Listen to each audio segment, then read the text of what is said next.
scrutiny.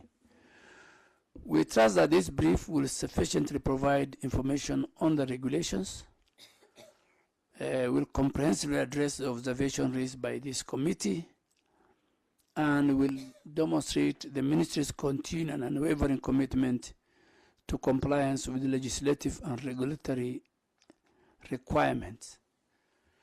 I hereby submit, Honorable Chair and Senators, and us ready to answer any question. But before that,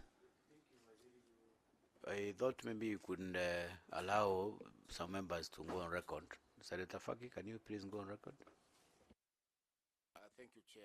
Senator Faki, Mombasa County, member of the committee.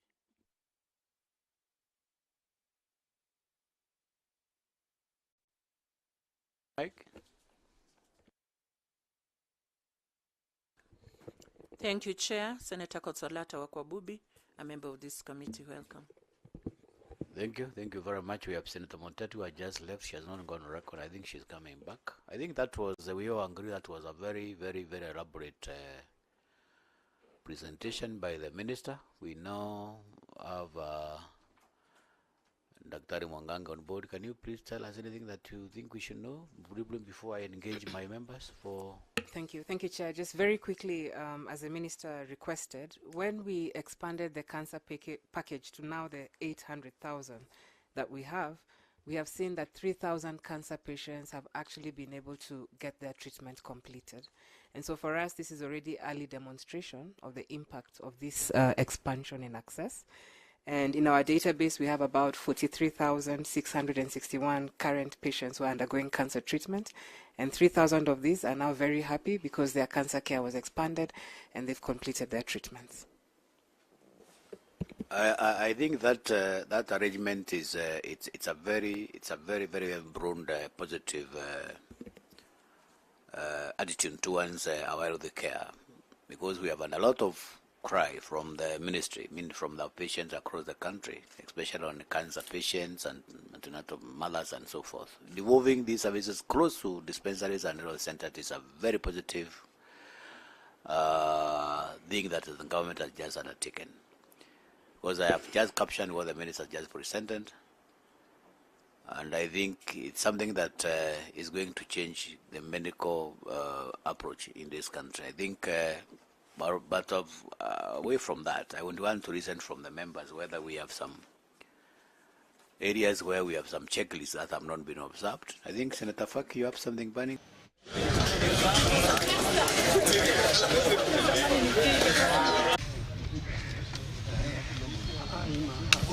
Wakati wetu sisi kiboko ndio kilitupatia kuwa vile tulivyo.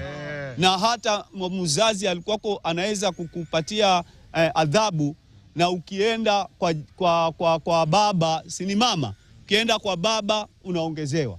Unaweza kufanyiwa adhabu shule, ukija ukimwambia mama anakuongezea. Kwa hivyo tukawa tuna adabu na heshima. Kwa hivyo lazima tutembelee, revisit hiyo sheria, irekebishwe ili mtoto aadhibiwe angalau kwa kiasi, kumrekebisha na kiboko. Mimi ni bishop, kama si viboko vya baba ningekuwa jambazi, lakini nashukuru baba alinichapa. Kwa hivyo kiboko kirudi shuleni. Turegeshe watoto kanisani, wazazi turudi kwa ibada, tusome neno litubadilishe, litusaidie ili society yetu iweze kubadilika na iwe nzuri. Kwingineko, hali ya majonzi na simanzi vilitanda katika eneo la Ruai hapa jijini Nairobi, ambako familia, marafiki, ndugu na jamaa walikusanyika kumzika mwanafunzi wa shule ya utumishi Academy Neema Wairimu Murigi katika makazi ya familia yao huko Ruai. Waliozungumza wakati wa ibada ya mazishi hayo waliwataka wazazi kuzungumza mara kwa mara na watoto wao kuhusu umuhimu wa kutathmini maisha ya wenzao na maisha ya wenzao na kufanya maamuzi yenye busara wanapokabiliwa na changamoto mbalimbali. Vilevile walizitaka taasisi za kidini kuendelea kujenga watoto katika misingi ya maadili mema na nidhamu ili waweze kuthamini uhai na kuishi kwa kuwajibika katika jamii mbalimbali. Thinking about all this, moments breaks my heart, because I never imagined a day would come when I would have to live without you. Though you are no longer physically with us, your memories will live forever in our hearts. We will always remember your faith. Nema, you are full of life. You loved dancing and would often drag me onto the dance floor, even when you knew very well that dancing was not my strength. Your enthusiasm was contagious, and your happiness had a way of drawing everyone around you into the moment. And our hearts are filled with both love and pain whenever we think about you. We thank you for the beautiful moments and precious memories we shared with you. Though time with us feels too short, the love and joy you brought into our family will remain with us forever. Ningependa nichukue nafasi hii niambie hata sisi wazazi ya kwamba ni muhimu sana watu wazazi waangalie watoto wao, na hasa sana waonyeshe mambo ya Mungu, kwa sababu shule nyingi siku hizi watoto, ukipeleka mtoto lazima ujue kama atachukua tabia za wale ambao, sababu ukifikiria kitu kama hiyo watoto wenyewe wanachomana, hiyo ni kitu ya huzuni sana. Kwa hivyo wazazi, tuchukue jukumu ya kukaa na watoto wetu, tueleze umuhimu wa kuvalue maisha ya mwenzi. Na mtazamaji, huku hayo yakijiri moja kwa moja, acha nikupeleke mubashara katika majengo ya bunge ambako waziri wa afya Aden Duale hivi sasa yupo mbele ya kamati ya bunge akihojiwa kuhusiana na masuala mbalimbali. Hebu tusikize kidogo ili tupate kuendelea na taarifa zetu baadaye.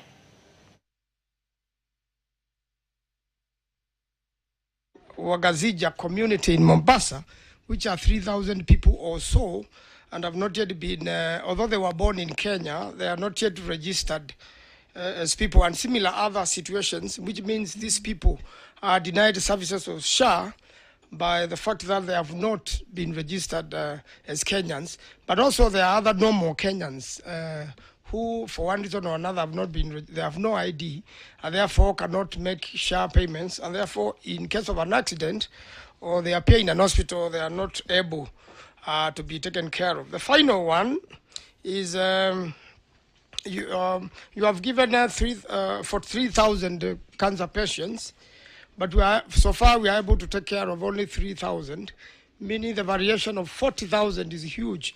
What is the ministry doing to make sure that we cover the other 40,000? And before we complete this session, is there something we can do so that as many Kenyans as possible who have cancer can benefit, because this is where the biggest problem is? And finally, Waziri, sometimes in the hospitals, there's a week there was a lot of complaints. They came to the floor of the House. There were requests for statements which have not yet been processed, that many people will go to a hospital and then there is no network, so they are sent away. I don't know how, Waziri, you could address that so that every citizen feels that your ministry has really taken care of their health issues, and especially when they have registered with the SHA. I thank you, Chair. Thank you, Waziri.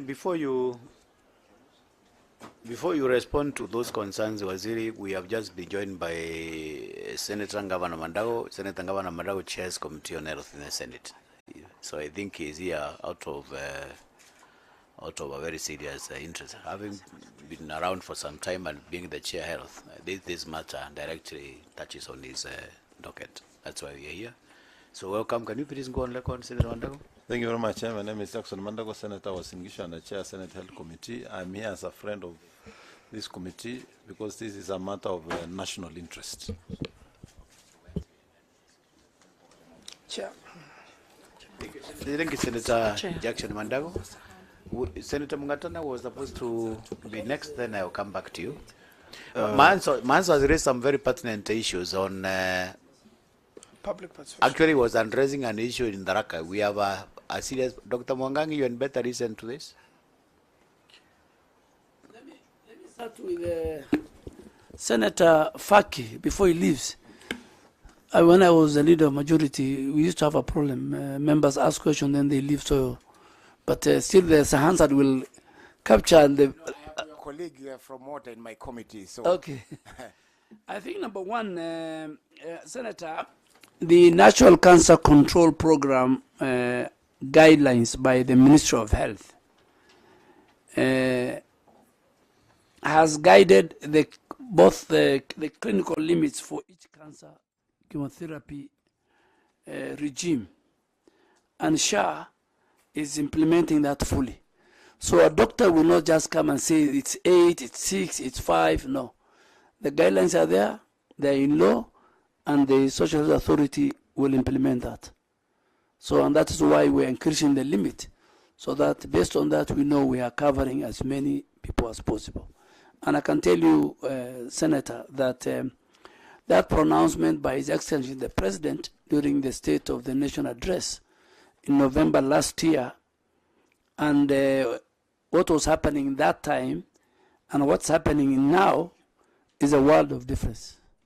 If you go to even the Regional Cancer Center in Mombasa, which is one of our biggest cancer centers, you will see the difference that in terms of that. The second one is, and you know, if you look at Article 43 of the Constitution, which is for the attainment of the best health care for citizens, it cannot be achieved in one day or in 1 year or in 5 years. I mean, it talks about progressive realization under Article 43. If you look at 43.1, is a progressive. So we might be doing one, but I'm sure one day we'll reach where we cover all our cancer patients. In terms of settlement rate, let me be very, very clear. I can give the settlement rate generally of the whole country is about 84%. But for Mombasa is at 71%. So what people are saying out there, they are lying. We pay them. This week we are paying. Last month we paid 12.7 billion.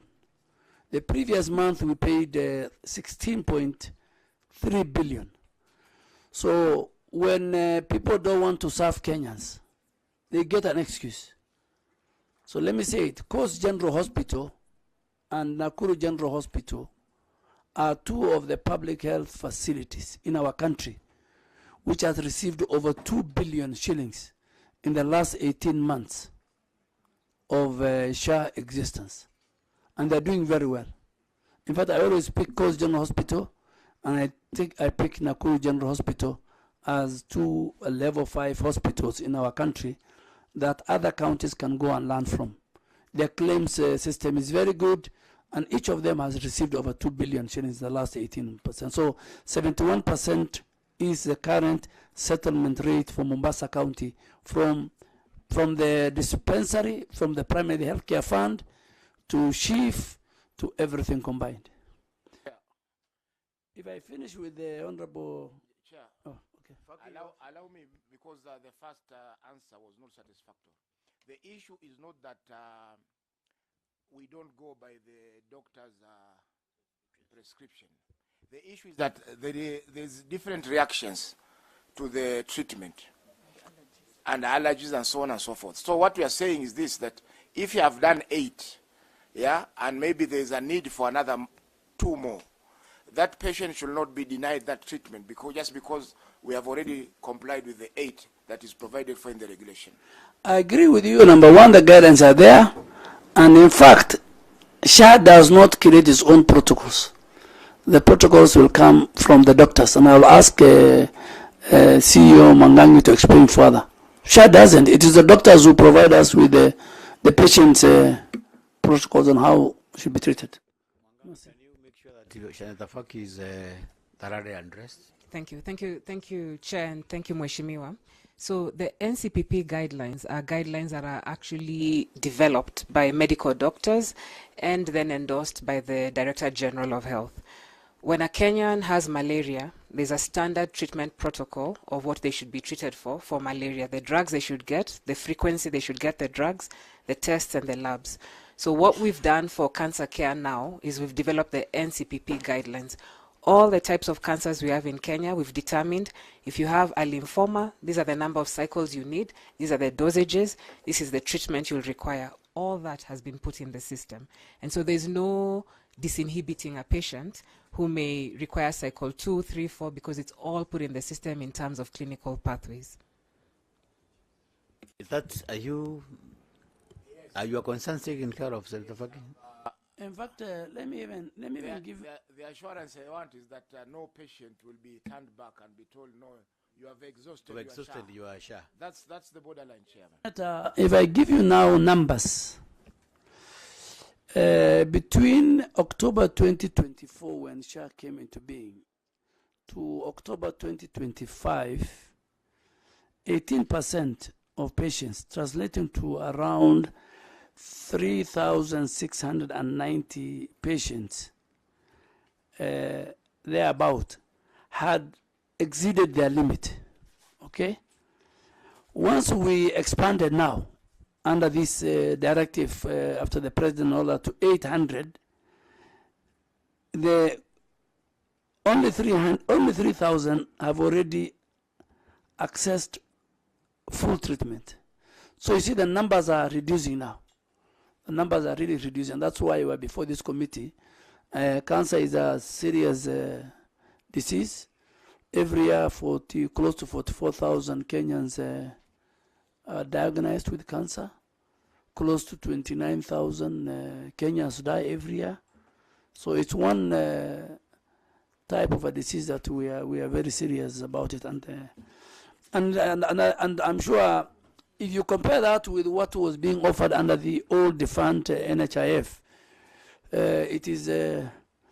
it's between day and night, and that's why it's part of the health reforms of President William Ruto.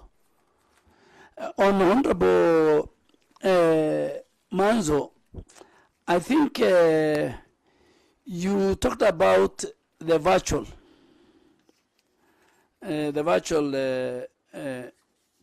Yes. It was what we had was a virtual meeting, and of course we shall submit the CSV files as guided. That was an oversight. But we have, in this folder, we have annexed screenshots of the virtual participation sessions. They're here, which show the attendance and the subject matter. So we have it here, but we can give you on the, and I think it is here, in the,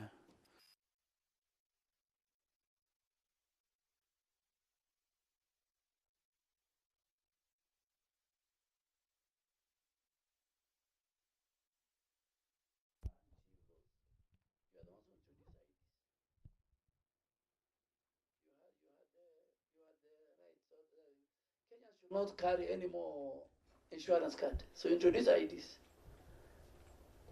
And why those people in Mombasa have no IDs, that I think, humbly, I request you call the Minister for Interior to answer that question. Myself is to deal with people who have IDs. I don't, it's outside my mandate. If you have an ID, yes. If you're a dependent, you have not reached the age of getting an ID. In fact, now we are progressively, last week we have launched biometrics that will capture dependents between the age of 7 to 17, which has never happened in our country. Now we can know any Kenyan dependent between the age of 7 to 17. Below 7 is now we don't have the data.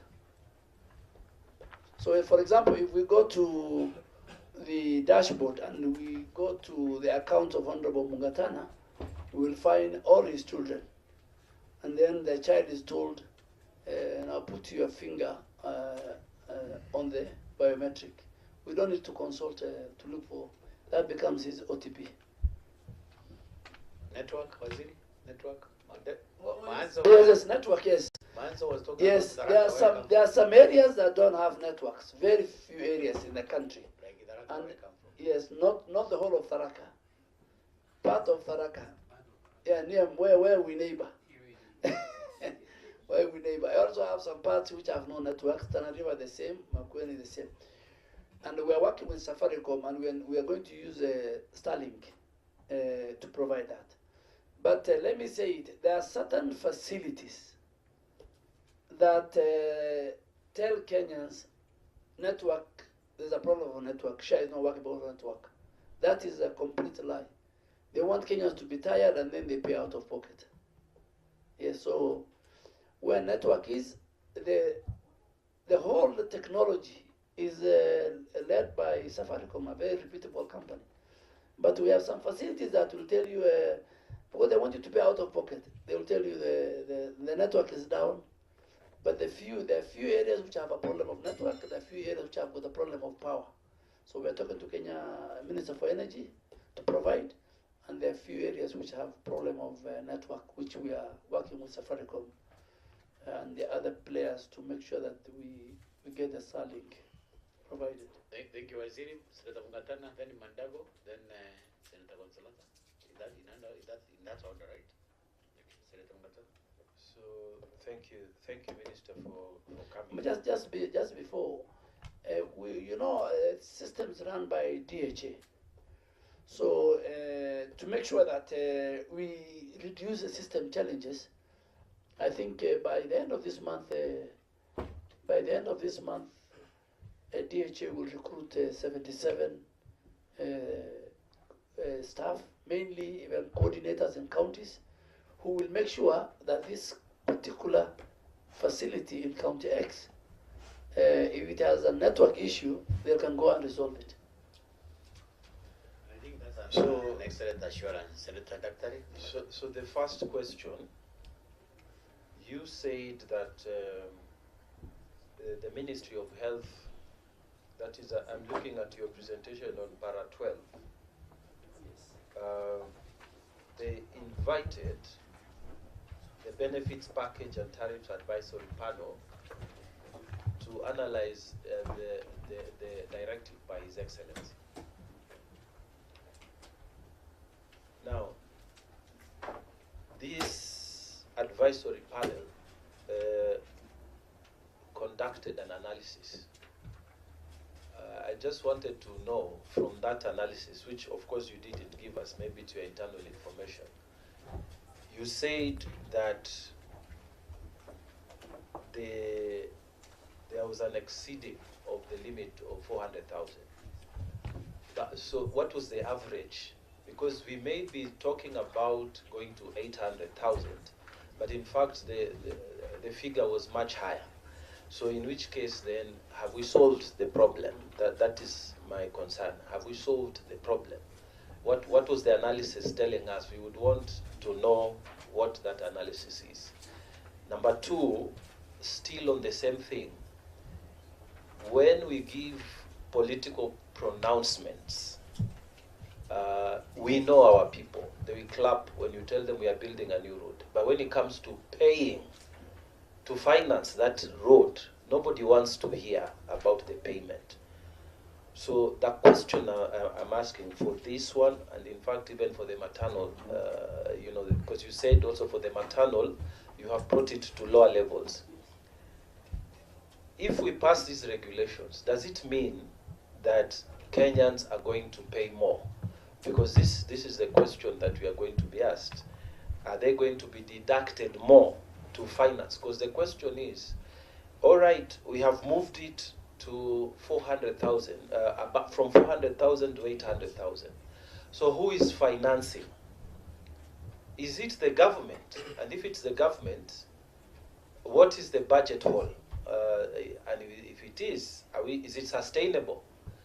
If it's not the government absorbing that, who is paying? Is it the people of Kenya? And if the people of Kenya are paying, then we want to have it openly so that we know. And they must know. If they are demanding for this service, they must know. Minister, I say this because I sit in the Energy Committee. And when we called KRA, after people were saying that the prices of diesels have gone up, the diesel has gone up, petrol has gone up, we need a reduction. In fact, we must have a reduction. So the VAT on petroleum products was reduced from 16% to 8%. When KRA came, they told us for every month there was a budget hole of financing, revenue hole of 2 billion. So by the time they were coming to see us, they had lost 6 billion, which the government was supposed to absorb. Now for them, they said it's a temporary measure. What I wanted to know is, have we created a new budget hole? And if so, how are we going to finance it, given all these problems that we have right now? The other question, our teachers have raised with me, and I think it has also gone public now, that there is a requirement for them when they go for IVF, these assisted reproductive health mechanisms. SHA is asking them to produce, now not an ID, they are being asked to produce a marriage certificate. So we would like to know whether this is so, and if it is true, Waziri, what can you do to assist? Number 4, yesterday we were debating in the Senate the assisted reproductive bill that has moved from the National Assembly. It's co-sponsored by our colleague here in the Senate and another colleague in the National Assembly. And then they were talking about making available facilities for assisted reproductive processes. Now, the question I think that Kenyans are asking everywhere, is it going to be available in the 47 counties, including my county, Tana River County? Are we going to be having these facilities, Waziri? Because we could debate the bill, pass it, and then when we go home, we are told, you told us we'll have these facilities. You told us those of us who are barren or have challenges in carrying our babies will be assisted, but there's nothing here. Which brings me to my 5th question, Waziri, and don't get tired, just listen. Thank you.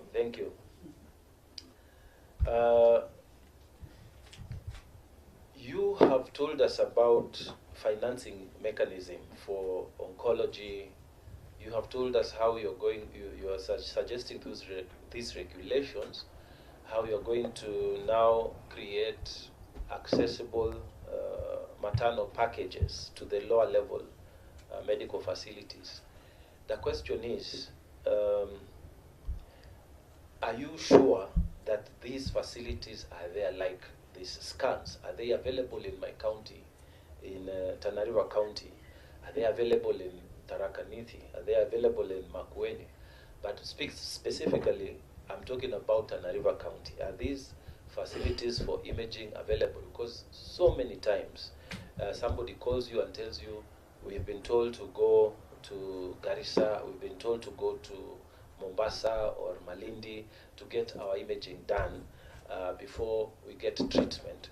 So are you telling Kenyans that these facilities are available across the counties? Because our business for us, it's the counties. And if they are not, this is another critical question I wanted to ask the minister. What is your plan in terms of going forward? Is there a possibility that SHA or SHIF or whatever, all these financing mechanisms, can actually make sure that facilities are there? In other words, are you going to be involved also in infrastructure development? Because it's good to say we are giving money, but if we are giving money to Tana River County at the Hola referral, for example, and there are no facilities, there's no imaging, there's no facility for them to get oncology treatment for cancer, then we are not scoring the ball. We are just passing, but at number 9, where the guy is supposed to score, the guy is kicking out. So are we really making sure that our people are getting these services? And if not for now, is there a policy, a plan, so that in future you can map out, like there's Tana River, there is this county, there is this other county, that these ones, they don't have this equipment. How are we going to assist them? Yes. And then finally, Waziri, I was looking at your response, which is on the public, not public participation. Yes, public participation or consultations. And I'm looking at your response on para 40, when they were asking for lack of evidence of general consultation with county government. Now, you gave a very good response by saying in the SHA board we already have the COG, and the meeting also had governors there. This is okay. But for us as senators, we wanted you to be able to say, because when you are giving your earlier, in the earlier pages, you are giving your response, you said you carried out public participation, and I'm looking at 34. You mentioned the stakeholders. You mentioned the Kenya Network of Cancer Organization, Park Hearts Cancer Support Foundation, Faraja Cancer Support Trust. You mentioned all these people.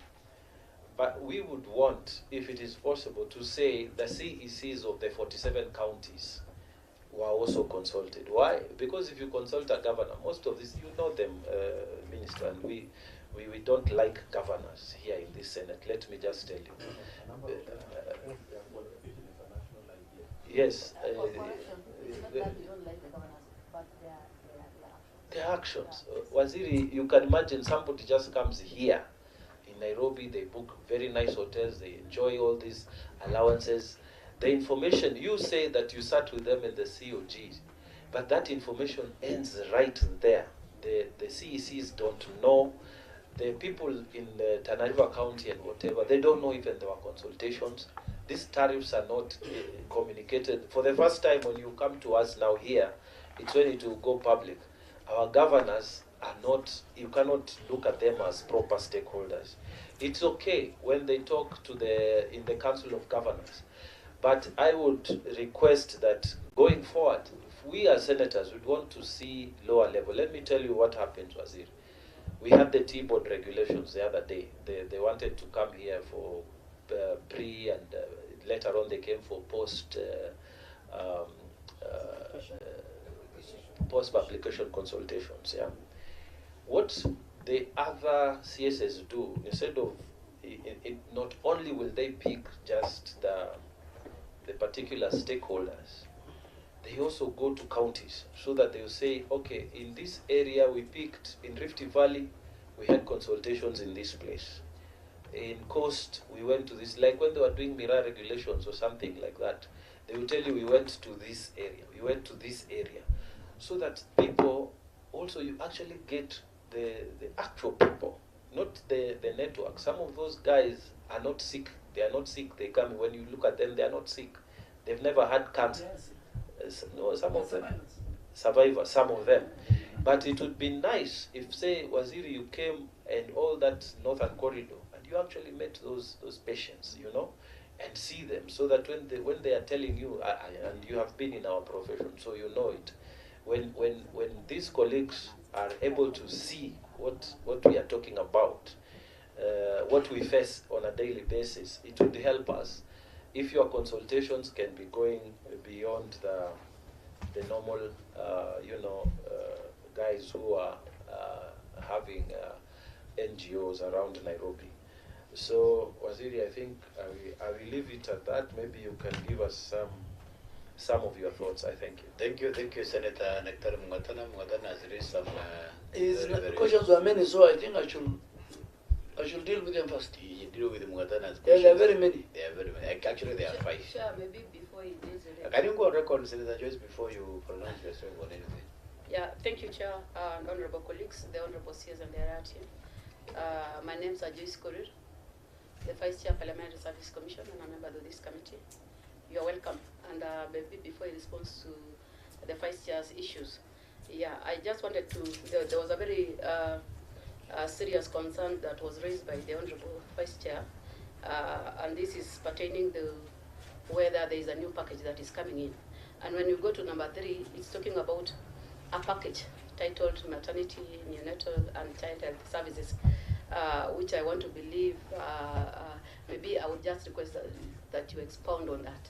And then, Chair, I think I will have a turn to speak to a number of you were just putting a rejoinder yeah, to thank what you. Senator Lazana was I think just to start with what Senator Joy said, we're here to introduce level 2 and 3, which before mothers who deliver or even were not allowed to be covered by SHA. Now we have tied it to the primary health care. It becomes free. Because there are many counties where women deliver at level 2 and level 3, and where the level 4 is very far from where they live. So that's, I think, I dealt with that matter before you came. Honorable Mungatana, there is no marriage certificate, and I think that we answered yesterday to the teachers. Yeah, to some communities, yes, marriage certificate is very key, but generally, as part of the SHA rule, we have removed that. That is not there. It was it was an error, and we have communicated to that facility and to that teacher that, and I'm happy the media covered it also very well. What the response of. Coming to, did we consult the entire ecosystem of the county government? Yes. At the summit, we have the CECs sitting there. And even before that, the CECs, the chief officers, and then they cascaded to Council of Governors and MOH, and then it went to the summit. So, unfortunately, you know, whether we like it or not, the governor, whether he's good or bad, whether he's performing or not, that is for his county people to decide. But now we deal with the leadership, so we did proper consultation. If you look at, is it funded by, who is funding?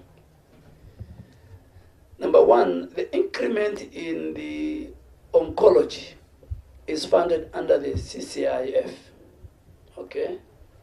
And it is funded by government. It's a budgetary allocation. So it does not go to SHIF. The SHIF part is 400. The CCIF was 150. So we have added the CSCIF, where when you exhaust your limit, you go to CCIF, which is funded by government and budgeted by Parliament. The delivery at level 2 and level 3 also are part of the primary health care fund, again funded by government. So there's no extra cost. Yes, yeah. Linda Ajami. Linda Mama is an old, outdated, useless thing. Yes, if you compare Linda Mama, I don't want to hear it, because it left me with a budget of, a debt of 5.something billion, those characters of the previous government. And if you look at what they were giving and what Linda Jami is giving, it's world apart. So both of them, the increment in the oncology and they're both funded by, it's not going to the SHIF. Yes. And then there was, in fact, if I give you an average claim by a very complex chemotherapy, we pay up to about 118,867, which is the basic one is about 28,000. So most of them, they require between 6 to 8 cycles. Of course, the other costs are the diagnostic and staging, which are also paid by SHA. On the consultation, I think we have done enough public and extensive stakeholder consultation during the 2025 tariff development. Sorry, Wasiri, so you are saying a complex one will be 118? 18 years. So they need 6 or they need 8? They need 6, not 8? 6 to 8, most of them. 6 to 8. So Yeah. that 800,000 covers? Covers, yes. That one covers. Coming to, do we have equipment and in level 1 and 2 and these hospitals? Let me be very clear. You know, and you allow me, members, the only president in the history of Kenya who is implementing his manifesto is President Ruto, particularly in the health sector. So when he brought in the universal health coverage, SHA, it's not only SHA. There's a whole program called National Equipment Expansion Program. Today, if you go to Tharaka-Nithi, Chuka level 6 hospital, level 5, or even Manimanti, you'll find latest equipment, you know, CT scan, mammograph, dialysis, all that, and the national government is not paying for it, the county government is not paying for it. It's not like the old mess where people messed it up. It is where every patient who uses that facility ultimately is reimbursed, the facility is reimbursed by SHA. So it's a very modern way. In fact, many countries, including Canada, Ghana and Malawi, and are coming to learn from Kenya. Then his universal health coverage. You know, people just say SHA. President Ruto's universal health coverage also covers something called our well-reformed KEMSA. Now, KEMSA refill rate is at 92%, so that we can get medicine at our facilities. KEMSA has been reformed in terms of governance. KEMSA now has been given a credit line. They deliver to facilities. But all this again depends on the leadership at the county. And unfortunately, me and you, we know that there's high maternal and mortality, high maternal and newborn deaths in Tana River. It's one of the 20 counties, high burden mortality. And we have agreed even, we have found a way of how to, there's no consultant, gynecologist. So that I was telling you, we are now, through partners, we are posting a gynecologist and a consultant pediatrician to help the people of Tana River. But I can tell you, on IVF, do we have IVF facilities in Kenya? IVF is a very complex facility, very, very complex. And a facility must be approved by Kenya Medical Practitioner and Dentist Council after they do due diligence and inspection. As of now, in the whole country, 11 have been approved by KMPDC. Fortunately or unfortunately, 10 of them are in Nairobi, and one in Mombasa. I wish Honorable Senator for Tana River, you could invest in one in Tana River, if you have the resources. I could do the same in Garissa. So, but I think progressively we will relocate. What is important is that SHA is paying for it. It's now part of the component. And I think the list of IVF facilities which have been contracted by SHA are about 7. And all the 7 are on their website. So that we don't want to deny a Kenyan, particularly teachers and everybody else, the opportunity to have children. I think it's a right. I don't know about the Bible, but the Quran allows it. The IVF procedure, I'm sure the Bible allows it. They are very close books of God. So we have that, and I think Tana River these days is not far from Nairobi. Somebody can come as we plan on how. But please, Tana River has signed for the equipment. But signing is one, requesting. If you go to other counties, you see they have requested for all facilities. Today, if you go to, for example, Webuye, which is on the highway, the governor of Bungoma has installed a new CT scan. He also installed a new CT scan at the Bungoma County Referral Hospital. So they are very progressive governors. So equipment are there. It's part of the whole spectrum of President Ruto's universal health coverage. I told you, and I will repeat, because I've been around, he's the only president who today can be charged in the election based on how he's implementing his manifesto. He promised universal health coverage. He's implementing it. So Waziri, just for clarification, Tana River County has signed but has not requested. Yes. Don't quote me, but you will go and say it. No, I'm on record in the Senate, but I'm not on record in public. But anyway, it is. I have no problem. It is the truth. There are many governors who have signed, and when I go to their places, I ask them, please make a request. A good. I've given Chuka Hospital. Two counties did not sign the IPA agreement, but now they have signed Kiambu and Nairobi, and this, will help counties direct the other resources for buying equipment to other sectors within the county. Thank you, Waziri. You are giving the Mungatana some tools. And IVF, we pay up to 600,000.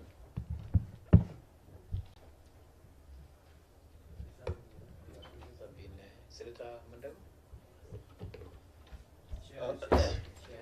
Thank you very much, Chair and Delegated Legislation.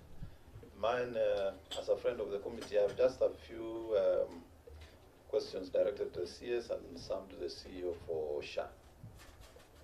To the CS, the last time, of course, we were in my committee, and this is equally important in terms of access to health, is whether the ministry has now established a dispute resolution tribunal so that the facilities that we have found at fault and they need to get back to service, their matter can be addressed in that program.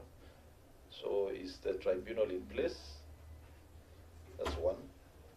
To the CEO of SHA, when you are explaining to Senator Faki on the issue of the treatment plan for cancer and the package, I wanted to know whether experts were consulted in that panel, because you understand we have this problem of tariffs, because the tariffs panel that did the earlier tariffs, there were more surgeons than any other profession, and that is why the rates for surgery is very high. And the risk we are now observing is that every treatment in every facility must end up in some form of surgery, even if it is just passing a scalpel on your skin, so that the facility can earn some income through that surgery. Then number 4 is this cancer treatment, the chemotherapy and the radiotherapy cycles. Is it really extremely very necessary to pre-authorize daily a cycle? Because you can imagine a cancer patient is coming for the cycles, and every other time they come, they have to come and do pre-authorization. So, and these are, some of these patients are, their health is in an extremely very challenging position. If they come another third day and they find the system is down, probably they end up not going through the cycle. Is it possible to probably pre-authorize? It's because these are diseases that we know once you are diagnosed with, and a regime is recommended, if it is chemo or radio, there are this number of cycles. Is it possible to pre-authorize those cycles so that when the patient comes, they just go through the process, considering also the facilities, the hospitals that have these kind of facilities are not also very many in all our counties. So is it possible to pre-authorize so that we don't have to, they don't have to come back for pre-authorization all the time? Then finally, because the CS has touched on the issues of equipment that they currently, under the NEPS program, which is doing a wonderful job, but the CS should be telling us actually the problem is that most counties have not prepared the structures, the buildings that will host those equipment, particularly the radio, chemotherapy, and the scans. But I also wanted to find out, CS, we have a very strange problem in MTRH. MTRH had a working CT scan. I don't know whether it is on the advisory of the ministry or who. They were supplied with a CT scan by a vendor, and they are told, don't use your own. And I know the ministry is aware of the difficult financial position MTRH is in. And those are some of the services that have been giving some semblance of revenue to those facilities. considering that when they use the vendor machine, the income that then the facility retains is actually less than 30%. I think there is need for review on the revenue sharing between the vendors and the hospitals, because it cannot be that all those specialists have spent time treating the patient and so forth, and then just the vendor, by providing the machine there, takes all the revenue, and the facility has nothing for drugs and so forth.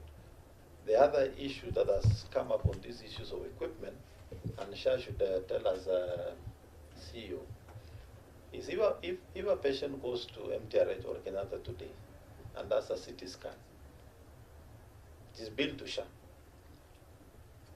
The complaint that I've had, and I think we raised with you, is that the next time you are making reimbursements to counties, first priority goes to servicing the vendors. Whether you have paid for that CT scan service or not, it means money for other services is going to be used for payment of the service by that vendor, which SHA have not reimbursed, and the facility has to wait.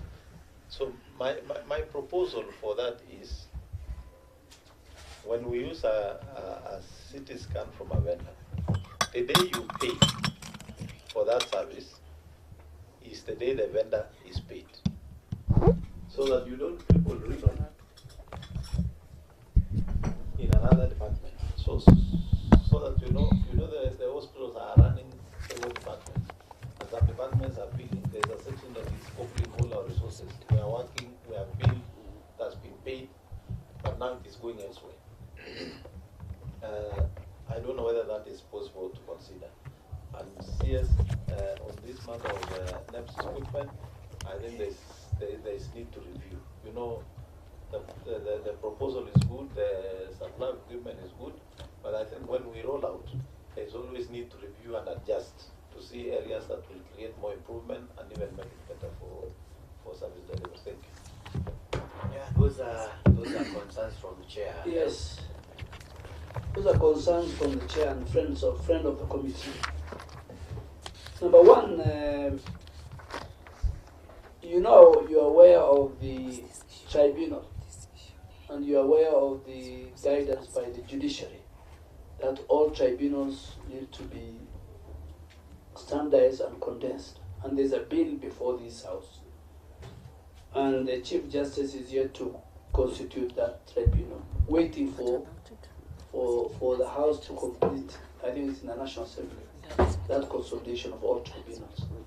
Once that is done, we will comply with the law, and we will do it, because already we have we have gazetted the dispute resolution tribunal ourselves. We have set the rules.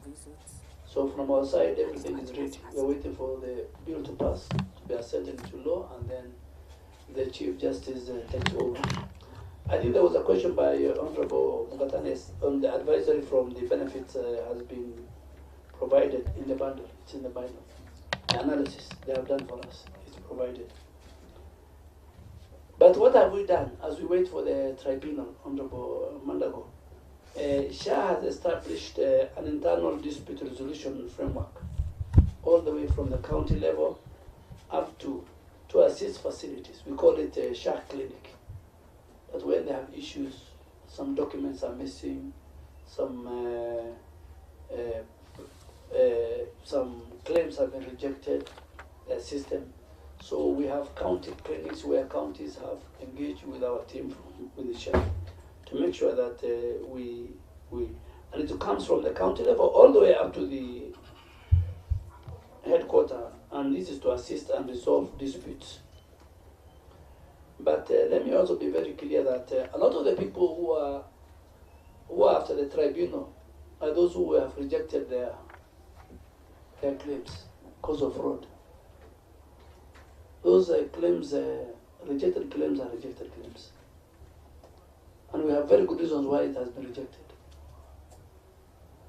And if you upcode, if you turn inpatients, outpatients into inpatients, our system will flag you. A Kenyan who wanted just to come and be treated and goes home, is admitted for 5 days, just to make sure they get the bed occupancy. So once we pick that, you have turned outpatient into inpatient that is rejected. If you say that you have claimed a number of maternity, that children have been born in this facility, and the claim is with Dr. Mangangi, and you have no thing to show that the legal document of birth notification is not there in your claim document, then how do we prove that a child has been born? So that is rejection. So most of the people who are very much after the tribunal, the senator is right. By law, I think we should have a tribunal for even other disputes. But there are also people who are following the tribunal day and night to make sure that I agree with you. The people who drew the architecture of SHA, particularly the benefits, were a bit biased towards surgery. That we are correcting it, don't worry. Every day, and that's why you have the panel. We are correcting it, even when it comes to the nest. But let me come to the nest. I'll give the issue, the one on the chemo daily OTP to Mercy.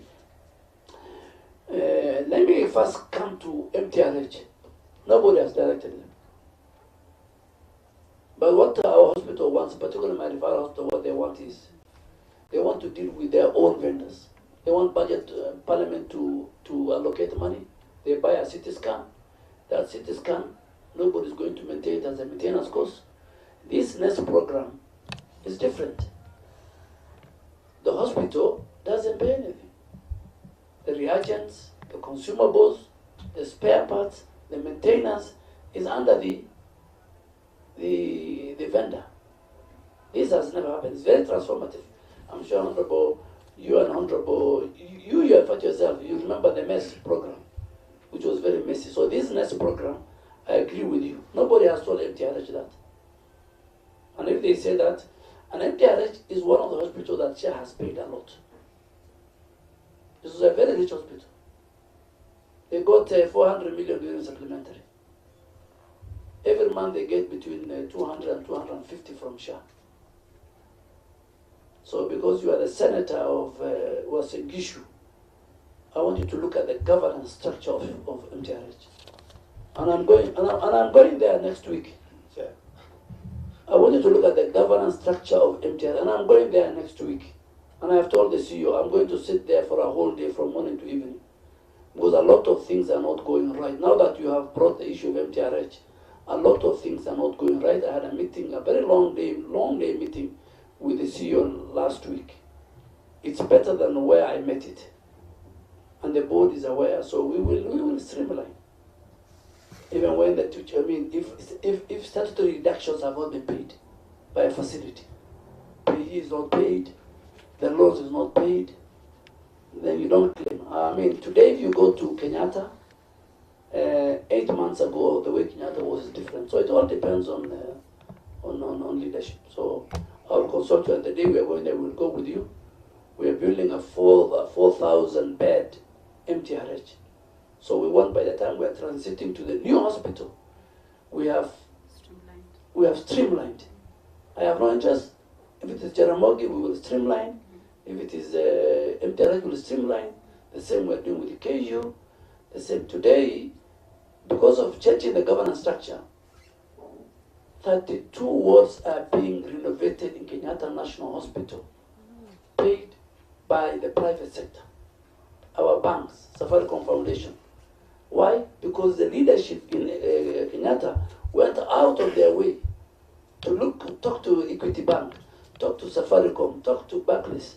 So we want the leaders to run our referral hospitals who are very proactive. I'm not saying the ones in the church are not, but we will help them. And there was a lot of maybe historical issues which are there, so we're trying to help the CEO. Please tell him the latest CT scan is a modern one. He has a very high volume. He should use both of them, so that no patient is left in the queue. So we will help. One of the reasons why we asked our referral hospitals to come into this program was also to make sure that some of those equipments are very, very expensive. One cancer we are putting in Kenyatta machine, linear cancer, is about 450 million. Now imagine if we have that, and we don't have a nest program under the cancer machine. So you see, we have to bring, now we're bringing in, I think the first vendor who has brought a cancer linear machine now has been installed in Kenyatta. And that has really helped us because now a lot of patients are using it. The issue of Waziri, sorry. No, let me finish. The issue of Waziri, there was a small intervention. I don't know whether so that you can just finish when you. No, let me just finish all of the rest. Yes, we're trying to look at the win-win. The win-win. You know, Waziri should know that the chair is the one who directs this meeting, so you cannot insist to finish if you want to give a member. Let him just whatever, so that let him have his interjection to clarify, so that we don't have to go back to that point again. Senator. Yes, thank you very much, Chair. Thank you very much. Yes, because we have said they can use both the machines, so I'm sure they will begin using both. But one of the things that maybe when Waziri you go to MTR, as you look to on the issue of governance. You know, the governance of National Referral Facility is a subject for the ministry because it's your facility. So as you look at the governance, also look at the constitution of the board and the presence of board members. Because I think one of the things that are affecting some of these facilities is when you put board members who are not within the country and they are not there to participate and fully, interrogate the matters those facilities are going through, then there's a problem. Then on the issue of the reimbursements by SHA to MTR and to our facilities and the amounts, I think as you also want to look at it, please also look at the historical facts. How the funding has been for all these national referral facilities. Chair. And how... Sorry, just allow Madago to finish. He's on a point of order, but he's on a point of order. Just finish, Honorable Madago. Senator Joyce, you know the chair has the discretion, you cannot insist. So I was only saying, yes, as we look at all these things, let us also look at how the funding has been happening to all our facilities over a period of time. Some of the problems you might begin experiencing, some of the facilities may not have started last year or this year. It could have been a problem that started a long time ago. And I want to say this, having been a senator and be still a senator of that place, and having seen what happened with Moi University. Moi University was consistently denied funding. In fact, and I want to go on record on this, that from the time President Kibaki became the president of the Republic of Kenya for 10 years straight, Moi University did not receive any capitation for development, and there was a systematic reduction of funding to Moi University. Immediately after the 10 years of Kibaki, when Fred Matiang'i became the Minister for Education and others, there was a systematic reduction of students to Moi University. A university that used to have over... Chair, can that come to the Committee of Education? Yeah. I'm giving a background. That is what we need to say. Can you allow me to... Yeah, please. Okay. Yeah. I allow the point. Yeah, thank you, Chair. This is a committee on delegated legislation. My good friend and senator, who was also happened to be the governor of that particular county and the senator of the county in question, is a good friend of mine and a very dedicated servant. I want to say that there are a number of issues that I want to believe if the committee will assist the ministry in terms of documentations, a number of questions are going to be addressed. Because the moment we just talk of hearsay, this is a committee. We have the CS, and we have the legal, we have the delegated committee, we have the chair. The chair and the relevant committee on health are supposed to be passed with all this information, with that document that is explaining exactly what is happening there and the shortcomings that are there, which now can be addressed by the ministry, and which also can assist us as the members of the House to interrogate and see where the gaps are. So I'm not saying that he's making a mistake, but I'm saying there are some inner details that can be taken by the committee so that it can assist the ministry to address a number of these issues. Because the moment we just talk on hearsays, Honorable Chair, I don't want to call it hearsay. I will call it hearsays now, because if there is no legal document that is before this House or before this committee, allow me, Chair, to Sorry, I know our Chair. Allow I know our Chair is visiting this committee, and we really appreciate that. And I know the work that he's doing. I worked with him when I was a member of the County Assembly. I know what he's talking is facts. But I want to say, for these things for change to be seen, for actions to be taken, there must be documented evidence, so that at least it can assist the ministry in terms of addressing these issues. Look at the issues that they are talking about, how the SHA paid the remedies to these referrals. Yes. Look at the complaints that they are talking about, how the machines are being operated. These are things that have to be documented for us to move. If this nation wants to move, we must document everything, and we must work smart. I'm sorry to say that, Honorable Chair. I'm sorry because you remember, let me say this finally. I'm speaking this because, it's my work as a commissioner to facilitate the members, especially the committee members, to go to the ground and have a documented document that is going to assist this country in terms of moving forward. Thank you. Chair, with your kind permission, I'm looking at the rule of relevance. Just a moment. We need to be relevant to these regulations. Just a moment. So you can see, just a moment, I rule you out of order, Mandako. Just let me say this. You see, you are sitting now, you also have defenders, so you didn't have to talk everything. The defenders are there. So I want us to make progress. I think Minister was just about to conclude, so that we can make some progress. I think there was something you wanted to give to Dr. Wangangi. Just as I give, in fact, I'm happy colleague senators have raised, because NEST and MTRH was not part of the regulations. I'm ready to answer any question, but because he's my chairman, I said, and he's here, let me answer. But I'll ask him, maybe, as Joy said, he sends me questions on MTRH, on NEST, so that I can. Right now, the whole night I was reading and preparing for these regulations. Chair, so let's make progress. you need to protect me so that I ask for that. I think I'll ask Honorable, Dr. Massey, to talk on the chemotherapy and the one of the surgeries I've answered. We will deal with the surgeries. I agree with you. There was a bit of imbalance. Thank you, Waziri. Thank you, Chair. The issue raised by Senator Mandago on pre-authorizations has actually reached SHA. Cancer patients have asked for SHA to introduce what we call bundled pre-authorization. So this would look like us pre-authorizing 5 Order, Senator Joyce. Order, Senator Mandago, so that you can hear what the doctor is saying in answer to your question. Right, so Chair, the issue raised by our Chair of the Health Committee is correct, that pre-authorization, particularly for oncology patients, they've written to us and they've asked us to relook how we can design it. What we are currently thinking of is doing what we call bundled pre-authorization, so that we give you 5, but at the point of service, we confirm that you've gone and gotten your pre-authorization. So that's a correct observation, and we are working on it. It requires system coding and a change in how pre-authorization is done. With the NCPP guidelines, yes, this process was actually led by the Ministry of Health, the DG's office.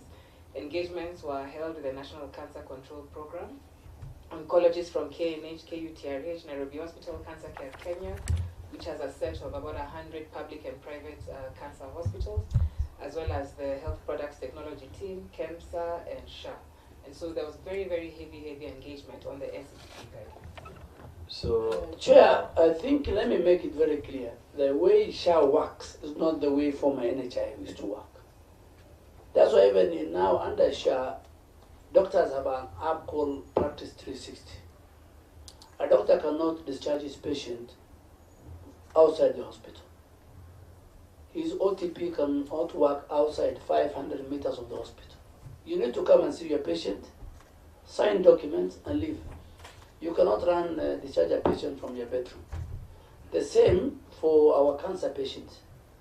As much as it becomes tedious, we want to see from our dashboard the visibility of the patient coming to do chemo. Well, this is money we have. It must be value for the money. So ultimately, we will find a middle ground, but the visibility of the patient going to get the service must be there. You know, if we say we have given you authorization for 5 times, what happens if the patient doesn't come and the hospital claims the money? So we have to protect every coin, every shilling. Yes, so honorable members, I wanted to bring this to a close, but I want to go one round from Honorable Montet. If you have something, then we'll go Honorable Consolata. I have been shortchanged on several occasions. Okay. So it's my time, please. All right, All I right. give it. Yeah, you see the problem of coming last. Every point of yours will be hijacked by 4 speakers. I want to acknowledge that most of my points have been presented, and I'll not go over them once more. First, I want to laud the CS Duale and his team for the presentation and for the efforts made on this maternity and oncology financing. I think the steps are positive, considering that those 2 sectors have had a lot of challenges, especially with maternal health care and the newborns, and cancer, which is on an uprise. So I want to laud you for the efforts made, and I feel the tariffs and responses given are sound positive. However, I also want to note the following, that there has been a lot of hue and cry over the delays, and I think Waziri has talked about it. The delays in remittance and stemming from the delayed exchequer releases, and also about pre-authorization, which has had a lot of bureaucracies, and I think Dr. Mwangangi has addressed it, and we hope it will be implemented fully. I have also noted that as we move on, I think we have realized that there will be continuous review of the tariffs to accommodate other components, for example, mental wellness and psychosocial support to be given to these patients, for example, the cancer patients. Currently, when somebody gets to understand that he or she is having some cancerous disease somewhere, the next thing you are thinking of is that you will die. So it is important that we also accommodate such like issues on mental wellness and giving psychosocial support to these patients. So that can be a component that can be incorporated later on as we review the tariffs maybe. A senator talked of some structures, that was Senator Mandago, and I also want to build up by saying that, you see, we have the personnel at our health centers and health facilities, but with the upcoming of these new machines, there is need for us to do capacity building for the personnel, for the healthy personnel who might not be in position to handle such like complex machines, and also to handle the emerging trends in the innovative space today. So we also require them to have some refresher and more training on such like. I also tend to believe, not believe, but I know health is a fully developed function. So when you look at the county health services, it also comprises of the health facilities, that is it level 4? That is level 3. Then level 2 talks of dispensaries. So when you look at these health facilities, most of them are actually visited by the majority of the populace that is at the rural settings. However, we want to look at the pharmacies and maybe the ambulance services, because sometimes we get those referrals for those mothers who are going to give birth, then some challenges arise and they are referred. So let's look at the infrastructure. For example, even those ambulances, in which condition are they? And are they adequate enough? Sometimes I find it weird in our facilities, we have ambulances, but they are grounded. And when an emergency crops up, somebody loses life just because the ambulance is not in place. Then the pharmacies, the pharmacies are not well equipped with those drugs that are supposed to be given to these cancer patients. So, Waziri and your team, it is important that we also look at that.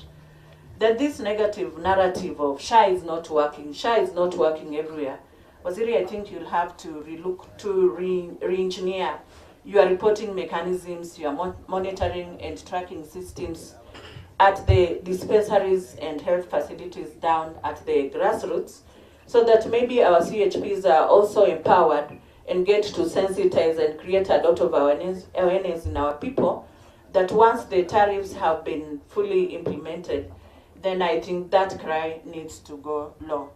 Otherwise, I want us wholesomely to harness our policies, frameworks, strategic documents, and guidelines into implementation. Thank you. Thank you, Honorable Consolata. Waziri, just take notes so that you can answer everything and we close the session. Senator Monte.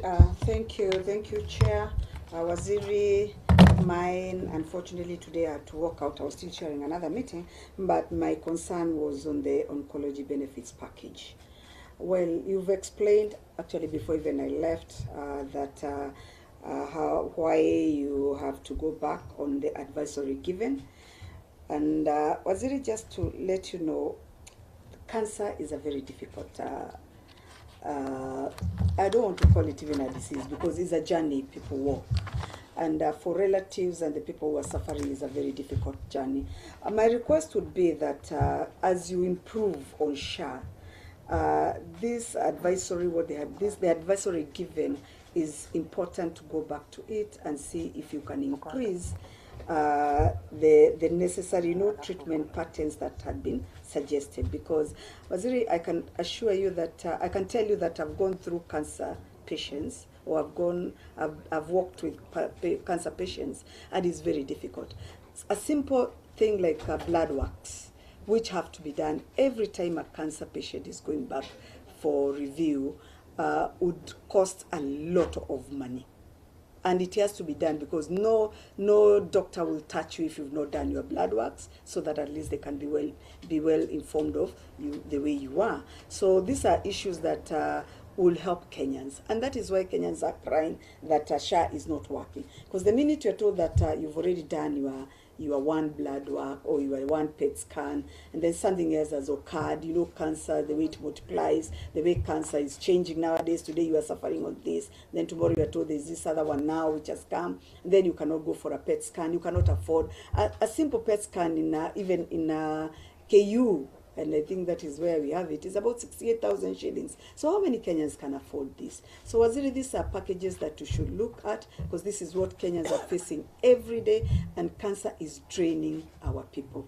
Cancer is killing our people. Most people are just dying because they cannot afford this treatment. Yes, I appreciate cancer is helping. I can personally say that it has helped us, but you need to look at this, just as it was advised, because I'm sure this clinical team knew exactly what they were saying when they were saying that you should allow this number of several, what do we call them, before a patient is seen by a doctor. Thank you. Thank you, Honorable Montet. Senator Joyce, if you have anything, that will be close. Yeah, thank you, Chair, the honorable members and the honorable CS. Mine is just also to raise an issue that was raised by the Honorable Chair Health, Honorable Mandako, on the issue of the SHA. A number of hospitals are closed, Honorable CS, and these are hospitals that have been assisting the common mwananchi back at home. And I want to say that the delays in terms of the legal process that are supposed to be put in place to be able to address these issues is causing a lot. And I want to say that maybe it was prudent maybe to look at the hospitals, or maybe you can set a team that is going to visit those hospitals before they are blacked out, so that they can ascertain a number of issues that maybe was raised, so that at the end of the day, you not have these hospitals going through these challenges and making the people not able to get the services. I know health sector has been having a lot of problems. I've said before that I worked as a member of the county assembly, and we've had these problems since the inception of the counties, because a number of governors have been going through a lot, and despite the fact that there's a lot of misappropriation in terms of funds that are being sent, especially to the counties on matters health, I would want to say that it's also the responsibility of the county and of the national, especially the CS and the office, to make sure that they counter-check a number of happenings that are happening within our counties.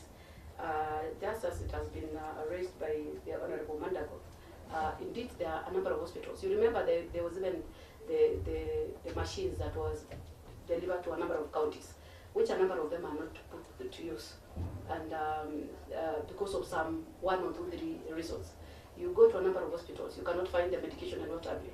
But I want to say that it would be prudent maybe to get an assistance maybe from the 2 committees, from the Senate, from the National Assembly, and yourself, to exactly work out on a number of issues that maybe the committees are raising, because I want to believe they have been raising some very pertinent issues, especially, I remember recently they were in Tana River, and they raised a lot of concerns, which I want to believe that if we are going to work together as the stakeholders, I think these issues are going to be resolved, because it becomes a total order. We have all these regulations approved, we have the policies, we have the acts, but implementations becomes a challenge. Bearing in mind the key players, the stakeholders who are supposed to assist us in terms of making these things work. At some point, I would want to believe that you are up to the task, and if we can really work it out, because health is a priority, because a healthy nation, yeah. So, Honorable CS, I just want to commend you on this issue of the cancer, which I want to say it has been discussed more by Honorable Montet. Indeed, you understand Bomet is leading in terms of the cancer patients. And I want to say that the amount that you've given us, I think it will assist. But I should also want to request that maybe we think of more of maybe encouraging the public in terms of going for insurance. A number of members and a number of public are not aware that the insurance can assist them in terms of the package that can come with, which can assist them annually. Otherwise, I just want to say that the issues that have been raised, I must congratulate you, and I know you're working well with the committee to make sure that these things are really addressed, and these things are real, and the issues, matters health, are addressed. Otherwise, I don't want to say much. Let me just say thank you. I'm sorry for coming in late, because I was also chairing an arbitration case. Thank you. Thank you, Honorable Joyce. Honorable Mandago, a last word. Thank you very much, Chair. First, let me say that as the Chair of the Senate Committee, and also the Senator of Washington issue, I am very clear on my mind. I don't deal with yes. Number 2, governance in all our facilities is a function of the ministry. So if there are any governance challenges in any of our facilities, the buck stops squarely at the Ministry of Health. And finally, Chair, I agree. We shall write to the CS on the matters that I have raised. But I want to say that I'm not the most experienced legislator, but there is no standing order that requires that you must do your presentations in a written format, even when we appear before committees where they are supposed to raise our issues. So I think, Chair, there was nothing that was out of order that I said. Access to health depends on equipment, depends on human resource, depends on governance. There can never be a universal health coverage without health workers, without equipment, without facilities, without ensuring the systems are working. Our responsibility is to give feedback. It is up to the Minister and Chair to decide what to do with that feedback. Thank you very much. Thank you, Honorable One something that I forgot. You are not in order. Chair, can you allow me to You have not asked the Chair to give you. So allow me to finish with Honorable Manzo, and then I'll give you. Okay. Chair, first of all, I want to thank the CS for being proactive on this matter of health, which has been very complicated. I want to know what the CS will do. It's good that you have brought the regulations. I believe, although we are proceeding for research, we are going to sit again and conclude on them because they are very urgent, and it's for the benefit of Kenyans, especially cancer patients across the nation. But CS, I'm concerned that although health is devolved, quite a lot is still left at your office. Mainly, you should run the policy. And I'm sure some of the challenges are historical. You found them there. Especially all these equipment which have been bought by the national government in different hospitals in different counties. Most of them don't work at all, and even servicing them is very expensive for the counties. And the coordination between the counties and the national government is really a challenge, and leaves many patients abandoned, suffering, and facing death out of negligence between the county and probably actions not taken by the national hospital. So, sorry, the national level. So my concern is, what are you going to do to make sure this equipment, which is leased to the counties by the national government, being an engine of other engines, bearing in mind it's a historical problem, what can we do to make sure they work? Because a lot of times patients have to be sent outside the government hospital to go and pay extra to just get scans and things like that. Chair, I rest my case and thank you. Thank you, Senator Joyce. Yeah, thank you very much, Chair. My concern was the people living with disability. I don't know how best we can do Honorable CS, maybe together with the committee, in terms of making sure that we give them free medication. There are some extreme cases, very extreme cases, which if you can see for yourself, you really feel for them. So I think you need to come up with something on persons living with disability. Thank you, Senator Joyce.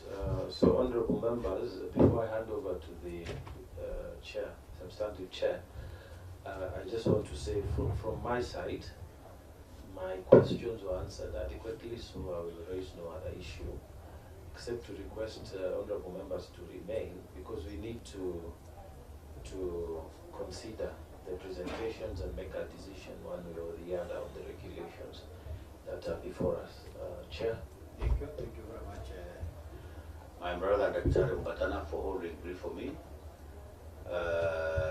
We have under very, very, very fruitful engagement. I think this matter before us is of national interest, touching on our daily lives. We have clicked across on a number of issues. So I think, Waziri, I thought maybe you could give us some overview remarks on the number of issues that have been raised by members across the board, maybe as we come to the end of this session. Chair, let me start with the Honorable Manso. There's no machine that belongs to government. There's no leasing that we have. You're comparing us with the old government. Our National Equipment Support Program has nothing to do with the government.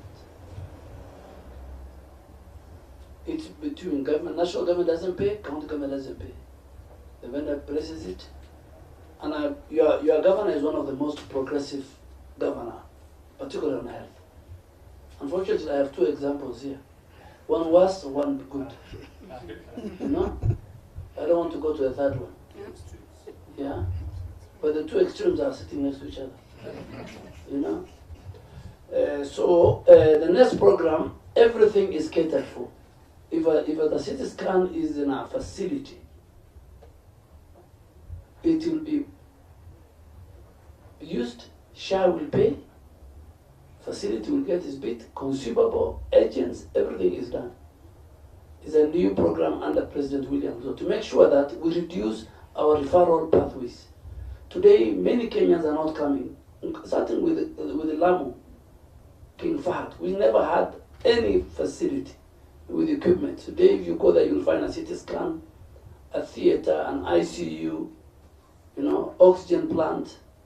They used to come all the way to Malindi and Mombasa, and people used to be on the way. These are kind of reforms we're talking. If you go to Tana River, you'll find you don't need to go to the next county referral hospital.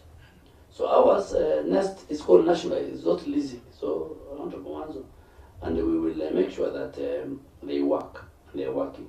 We're very proud. Honorable Manzo, governance is my business. I'll clean up MTRH.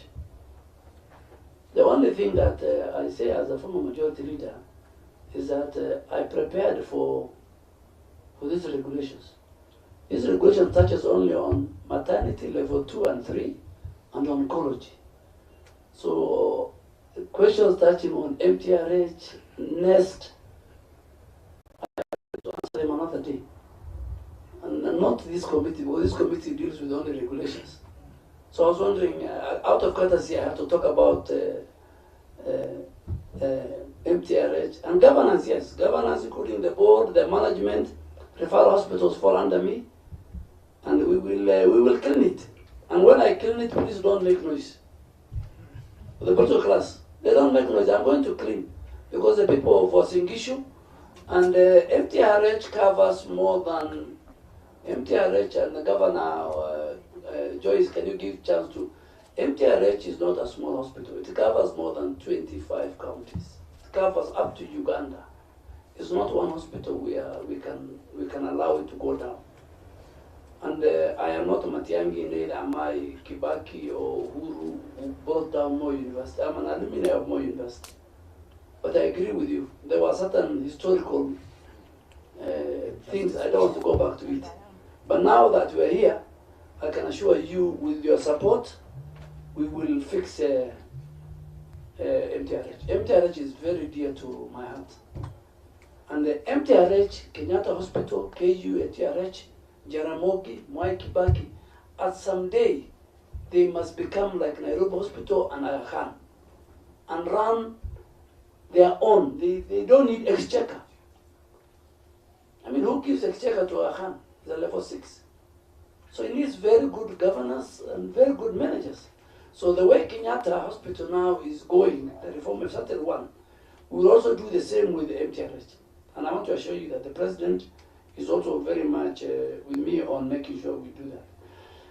Senator Montet, yes, oncology, unless you lose one of your own cancer, which I did, it is, but I think we should focus more on screening and early detection.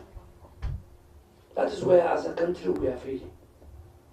Because if we can detect early and we can screen early, we could have saved many of our cancer patients. Our women in the market must be screened for breast cancer and for all other types of cancer early enough. And that is one thing we want to do as a ministry.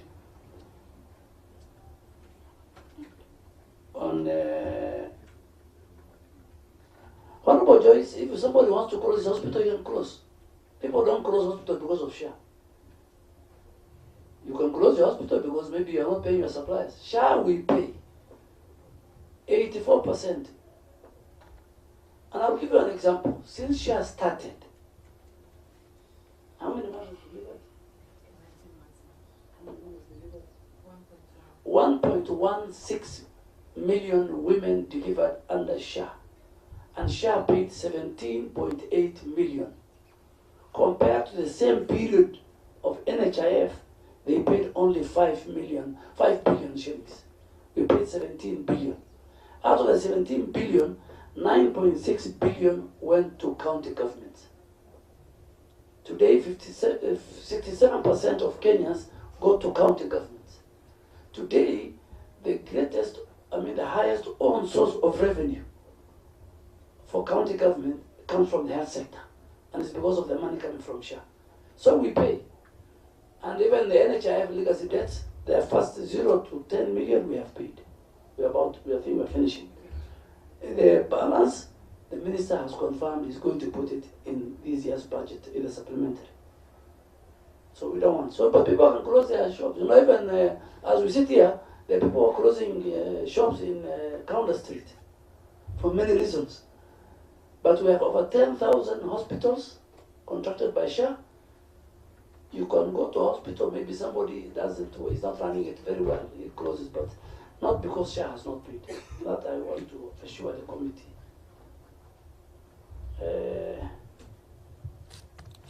Review of the tariffs, yes, I agree.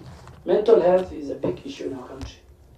And we're doing that to make sure that, and we put it under the PhD so that a lot of Kenyans can access it free as under capitation. In fact, if there's one area we are not done, and I think the Ministry of Health and all of the leaders must focus is on mental health in our country. We have put it as AOB, we should put it as one of the top agendas of our country. On the nurse machines, we do training. Even on the gadgets for SHA and DHA, we do very intensive training on how they use the biometrics, the tabs. If it's a CT scan, they do before they install and they start the patient. The hospital staff there are trained for close about 3 weeks. They will not launch it. And if you go to any of our Kakamega, Vihiga, and Bungoma, we have put a CT scan. You go there. In fact, in Kakamega, PGH, Honorable Governor, former Governor, Governor Baraza had to ask for a second CT scan because he said the traffic was too high. Kenyatta Hospital had asked for a 2 CT scan because of the traffic. I think I have answered all the questions, and the committee, thank you very much. You have really helped us. I think the most important thing, just to conclude, is that, yes, there was something on disability. Of course, we can't pay for everybody who's disabled in Kenya. Some of them, they come from rich families. Some of them, they come from middle class. But I think the most vulnerable ones can be put under the indigents, which are paid for, fully covered. The way we want to cover now, this financial year, all our community health promoters. All our community health promoters, they're in the front line. They do a lot of good work. I think Massa now has the money, partly supposed to be paid by SHA, partly by the Council of Governors. By 1st of July, we want to give all 107,000 community health workers. So I think under the social health protection system, we can look for all the vulnerable, I agree, disabled people with disability in our communities, and we put them under the indigent program, which they are given the SHIF program.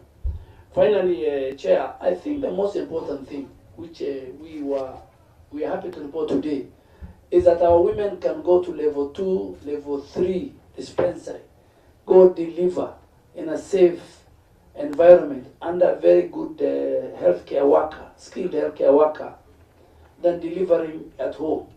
And this one they are being paid for by the government, by President William Ruto's government. It's now under the primary health care, and I'm very happy and thank Parliament and the National Treasury and the President for allocating close about 4 billion to cater for that. That will increase the number of women who deliver in hospitals. And then we can track our maternal mortality and newborn deaths when we use the digital system. Right now, we can't. We can only know the ones who have delivered under SHA. Thank you, Chair. I think so far so good. I think was it that is when it forms part of your crossing remarks. Do you have anything? Just also to add, as we said, we are also here because of oncology. It was 550, we've taken it to 800. And Dr. Mercy has said the benefits. We don't want our cancer patients to suffer. What they go through, those who have lost, those who have seen cancer patients, no. Particularly if they are in the lower cadre of our society. So we will make sure ourselves that when we look at the whole sharp tariff benefit package, we will specifically address those kind of ailments that are very critical to our citizens, particularly within the NCDs. Today, Chairman, we have about 16,000 Kenyans who benefit from SHA through dialysis twice a week without paying anything. And the SHA is not working, that is a fallacy. Those who say SHA is not working lightly is for politics. And even those who are saying SHA is not working themselves are members of SHIF. We pay theirs, even at the highest level in leadership. So when they are saying SHA is not working, they have a SHA number.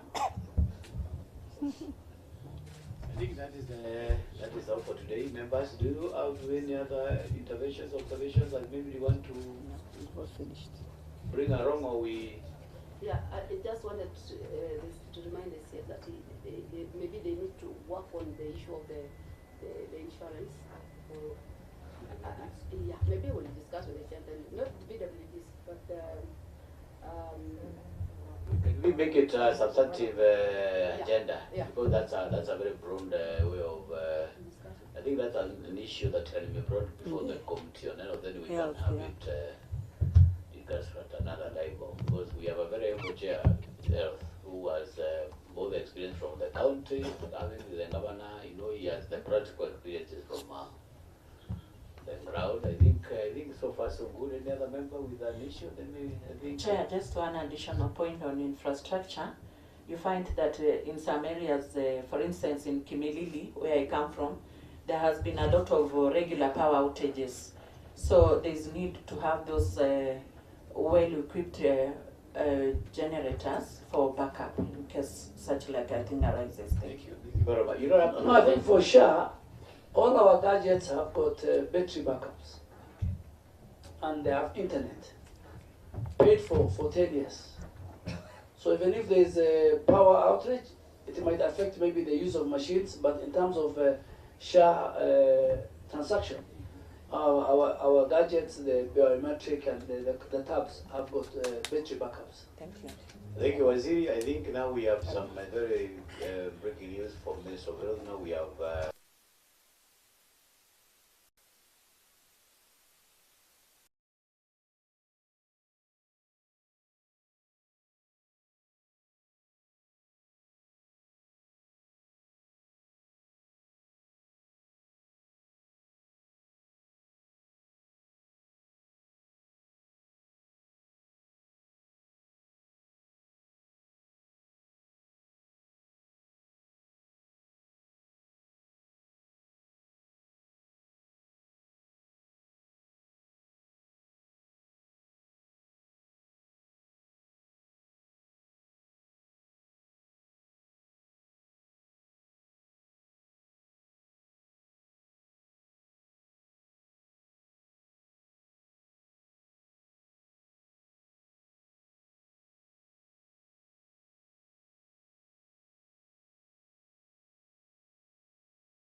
wakiona kuna tukia balaa huwa polisi wameanzisha ile kitu.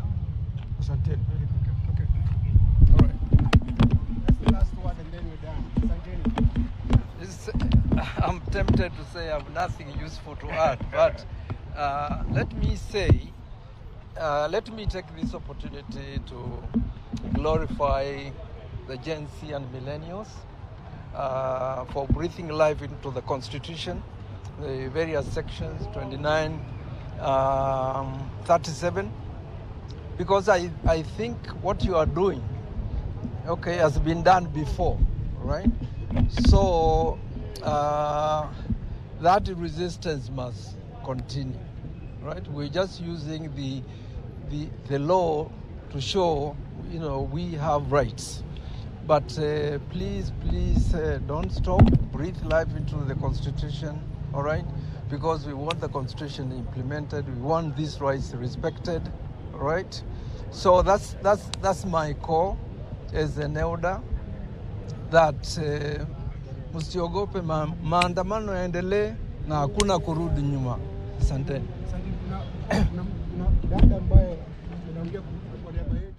Well, those are leaders led by former Chief Justice Wele Mutunga, who were in solidarity with families who lost their loved ones during the anti-finance bill protest. Remember, the protest is set to be next week.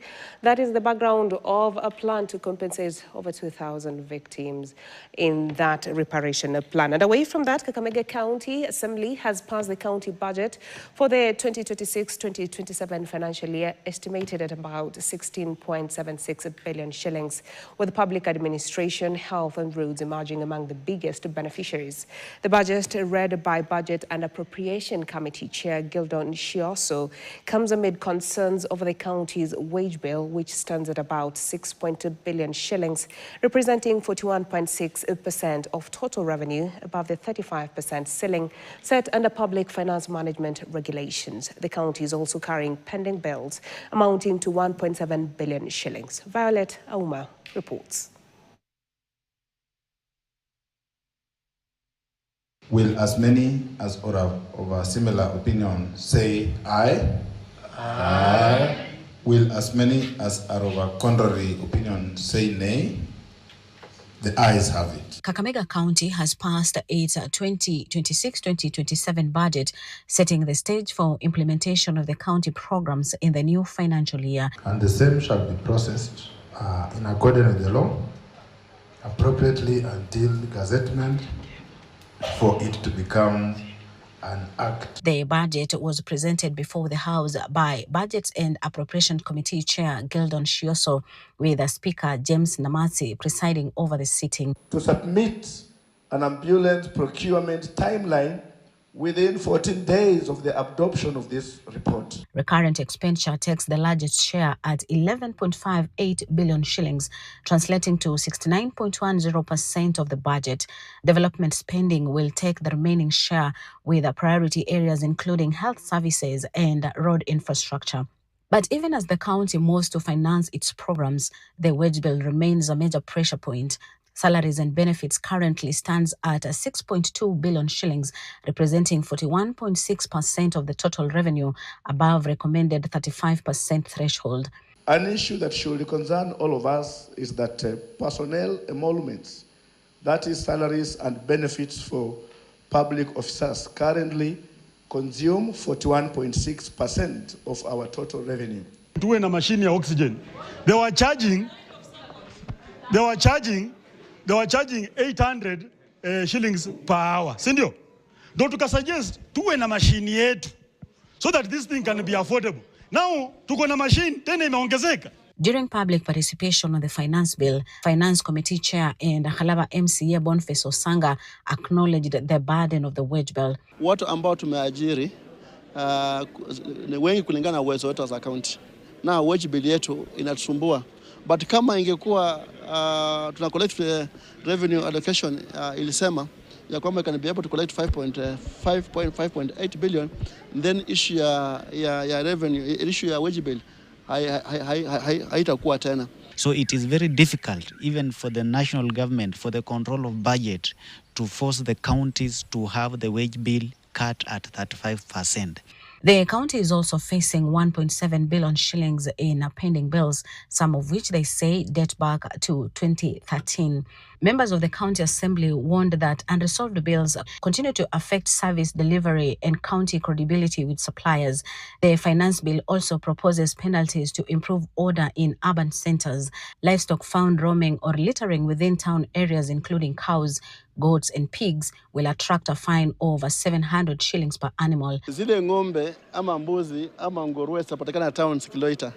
Wenyewe wamesema ya kwamba kama ni ng'ombe yako itapatikana town ikanyaka nguo ya mama ama samaki ama akiuza utalipa shilingi 700. As the new budget takes effect, the county administration now faces the task of balancing service delivery, wage obligations, pending bills and revenue collections in a tight fiscal environment. Violet Auma, KTN. Opposition leaders are warning against the rise of goonism in the country, saying it will scare away potential investors. Jubilee Party Deputy Leader Dr. Fred Matiang'i says a report compiled by European investors paints a volatile investment environment in Kenya, which he says must be revised. Matiang'i, who was speaking in Kanunga, Kiambu County, during a burial ceremony, accused the government of failing to tame disruption of political rallies and church events. He was